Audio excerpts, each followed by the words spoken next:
Ok, podemos falar do Erasmo e dos humanistas?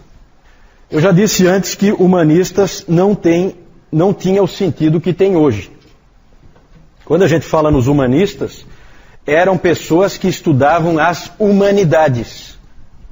É o estudo das humanidades. O que são as humanidades? Para a gente entender hoje em dia. Hoje em dia ninguém estuda mais as humanidades. Mas naquele tempo as humanidades eram o estudo de línguas, o estudo de literatura e o estudo de história. Certo? Ou seja, estudo de coisas ligadas ao homem. Produção humana. A linguagem, a história, são coisas humanas. Quando você estudava, por exemplo, alguma coisa do mundo natural, aí já é encarado como uma coisa divina, porque foi Deus que criou. Mas aqui, línguas, história, literatura, uma produção literária, era considerado produção humana, e quem estudava isso estava estudando humanidades. Não tem o sentido que tem hoje, né? Humanista é aquele cara que só pensa no homem e que o homem é o centro do universo, né? Não é esse o sentido, tá? Não confunda. Esses humanistas também se preocupavam em reformar a igreja. E também se preocupavam em recuperar a Bíblia.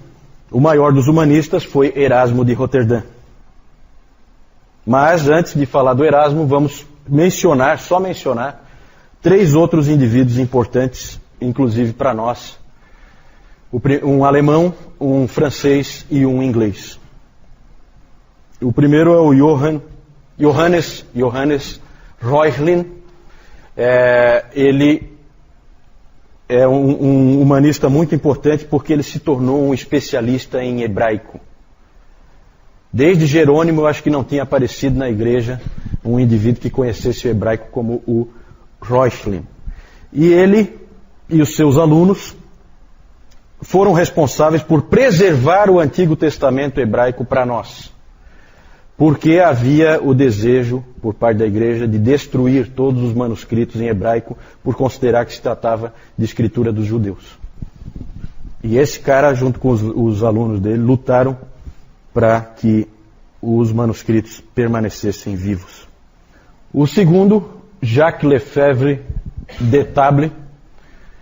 Esse sujeito aí é muito interessante porque ele foi um humanista francês, escrevia comentários da Bíblia e em 1512 ele já escreveu que a justificação somente pela fé era um ensino paulino.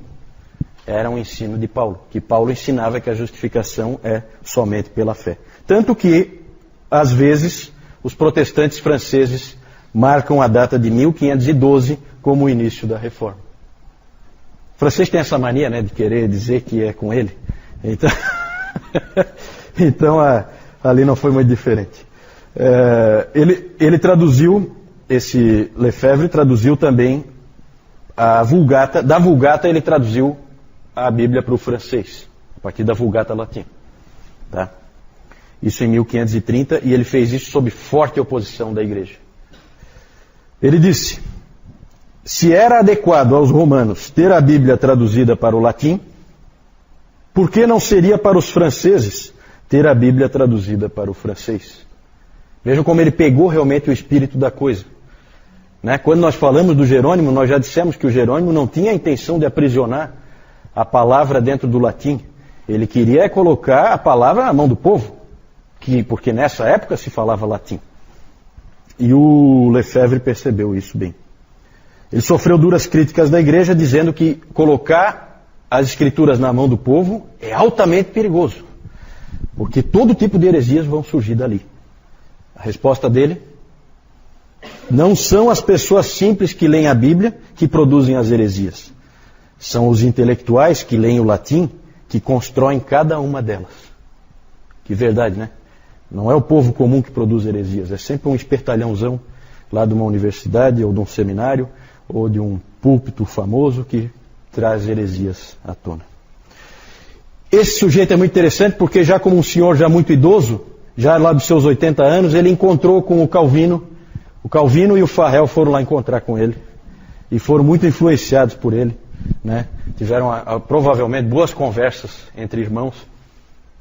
O Lefebvre já era um senhor idoso e os dois eram jovens, lá dos seus 20 e tantos anos, né? Vejam que ele nasceu em 1450, o Calvino só vai nascer em 1509. Então, quando Calvino nasceu, esse homem já tinha 60 anos.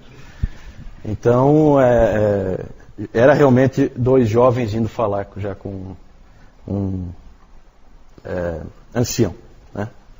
John Colet, inglês, foi muito importante esse sujeito para fortalecer o estudo do grego. Ele disse uma frase, ele fez algumas palestras em Oxford, e lá ele disse o seguinte: sem o grego nós não somos nada. E aquilo tocou muita gente, inclusive o Erasmo. Certo? Então aí começa um retorno às línguas originais da palavra. Isso não é pouca coisa, tá, gente? A palavra nessa época estava aprisionada dentro da Vulgata Latina. Esse retorno é fundamental para que você tenha a sua Bíblia em português aí na mão hoje. Certo? Vamos falar do Erasmo. Não é aquele amigo do Roberto, né? É o Erasmo de Roterdã. Essa foi brava, né? Como é que eu fui dizer uma coisa assim, né? Depois eu corto na gravação. O Roterdã na Holanda, certo? Roterdã é uma grande cidade portuária, se não me engano, na Holanda. Esse indivíduo, Erasmo, estudou o grego. Desidério Erasmo. Erasmo é o sobrenome dele, né? Ele estudou o grego seriamente e tornou-se o maior especialista em grego que havia em toda a Europa. Ele tinha sido um monge agostiniano, mas ele não se dava muito bem com a vida de monge. Então ele foi autorizado pelo Papa a sair e se tornar um estudioso, né, à parte. Ele deixou então o monastério e se tornou um estudioso. Sua maior obra foi a edição crítica do Novo Testamento. Ele comparou manuscritos antigos em grego com o conhecimento que ele tinha. Ninguém tinha o conhecimento que ele tinha. E ele então produziu uma versão que ele considerava a mais fiel do Novo Testamento. Porque essa é a época em que surge a crítica textual, a avaliação de manuscritos. Várias fraudes foram desmascaradas nessa época, por outros indivíduos que eu não vou entrar, né? Mas uma fraude grande que tinha da Igreja Católica, que dizia que toda uma região ali da Itália tinha sido dada pelo Constantino para o Papa, tinha um documento, e o Papa sempre apresentava: isso aqui tudo é meu, certo? Poder temporal, né? Foi provado que aquele documento era lá do século VIII, alguma coisa assim, uma fraude absurda, certo? Constantino, vocês sabem, viveu no século IV. Mas isso só foi possível constatar essas fraudes nessa época do Renascimento, por causa de alguns estudiosos que voltaram para as línguas originais e o estudo das línguas, certo? Outro é aquele, falei aqui, o pseudo-areopagita, como é que era o nome dele? Esqueci do nome dele. Lembra, Nilton? Dionísio, né? Dionísio, o pseudo-areopagita. Ele se tornou pseudo nessa época, porque descobriram que aquele texto não era lá do período em que Paulo esteve em Atenas, né? Então, é bem isso aí. O B.B. Warfield, ele disse que todos nós somos devedores a Reuchlin e a Erasmo, porque o legado deles para nós foi a palavra de Deus. Vejam que interessante essa frase do Warfield. Eles deixaram para nós a palavra de Deus, né? Mesmo eles são considerados, esses humanistas são considerados reformadores, porque eles queriam reforma, mas eles não são considerados protestantes, porque eles nunca deixaram a Igreja Católica Romana. Até por causa do período em que eles morreram, tá vendo? Eles morreram ali no período da turbulência. Então eles pegam um período ali de transição, né? O problema dos humanistas erasmianos é que eles não gostavam muito de teologia. Gostavam da análise textual, mas não da teologia. E aí houve uma divisão entre dois grupos de reformadores: os humanistas e os luteranos, certo? Não se entenderam. E a divisão ocorreu principalmente por causa de um livro que o Erasmo escreveu, chamado Sobre o Livre-Arbítrio. Lutero leu uma vez o livro, não gostou muito. Leu uma vez, leu outra vez, gostou menos ainda. Cada vez que ele lia de novo, ele gostava menos ainda do livro. E aí Lutero então resolveu escrever um livro para responder ao livro do Erasmo. E esse livro é o famoso livro de Lutero sobre a escravidão da vontade. Sobre a escravidão da vontade, que nós temos um resumo, é só um resumo, porque esses indivíduos não escreviam livrinhos fininhos como esse aqui que eu estou mostrando, né? Mas nós temos um resumo, editora Fiel, Nascido Escravo, Martinho Lutero. É um resumo bem interessante ali, ele responde. Eu já disse algumas vezes que o Lutero queria muito mais, muito mais é exagero meu, né? Mas ele queria muito mais na predestinação e na eleição do que o próprio Calvino. É exagero, na verdade os dois criam, né? Porque é bíblico. O Lutero admirava o estilo e a elegância do Erasmo, mas ele disse que estava atrás de substância e não de forma. E para ele aquele livro do Erasmo era um livro vazio. Houve uma grande discussão entre os dois. Eles escreviam um para o outro, discutindo esse assunto. Mas o Erasmo não gostava de teologia, ele não queria discutir teologia, e ele não queria fazer afirmações contundentes. Aí o Lutero disse que não é cristão quem não gosta de fazer afirmações contundentes. Esse é o Lutero em ação, tá? Lutero é aquele indivíduo que, se tiver uma porta para arrombar, quem vai dar com os pés, pode ter certeza que é ele. Então ele é um indivíduo bem pitoresco, o Martinho Lutero. Entretanto, o Lutero ele agradecia ao Erasmo por ter focado no que é importante. E o que é importante é como que um homem é salvo e como que a graça de Deus é administrada. Então isso ele ficou contente porque o Erasmo não ficou discutindo coisas periféricas como papado, indulgências, coisas que são menos importantes. O mais importante o mais central é a graça de Deus, como que ela funciona. O Erasmo, no livro dele, apresenta de maneira habilidosa a visão semi-pelagiana da Igreja Católica Romana, certo?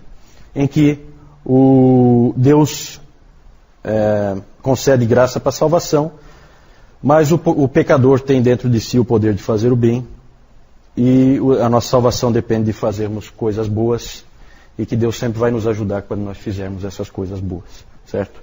Ele usava aquela ilustração, acho que até o Newton já citou uma vez essa ilustração, da criança que quer pegar uma maçã, certo? Ela quer pegar uma maçã na mesa, e vem o pai e ergue ela. E aí ela pega com a própria mão dela, mas com a ajuda do pai, por vontade da criança, com a própria mão dela, mas com a ajuda do pai, ela então consegue pegar a maçã. Essa é a visão arminiana, essa é a visão semi-pelagiana, porque nessa época o Armínio não era nem nascido ainda, né? É a visão semi-pelagiana típica da Igreja Católica Romana. O Lutero, quando ele escreveu o livro sobre a escravidão da vontade, ele percebeu que aquela era a declaração dele da verdade. Ele era apaixonado por esse livro. Os luteranos, geralmente, por isso que eu sempre brinco que Lutero nunca seria um luterano, talvez eu esteja exagerando um pouco, mas os luteranos ficam desconfortáveis com esse livro, eles não gostam, eles ficam assim numa situação difícil, já que eles são, na sua maioria, arminianos. Lutero era um indivíduo absolutamente firme na crença, na predestinação e na eleição, de maneira muito forte, como é peculiar dele. Ele sempre gostou demais desse livro que ele escreveu, e ele tinha orgulho, no bom sentido, desse livro. Só mostrar para vocês aí rapidamente, Reuchlin, Lefebvre, Colette e Erasmo de Roterdã. Esses 4 que nós falamos, humanistas.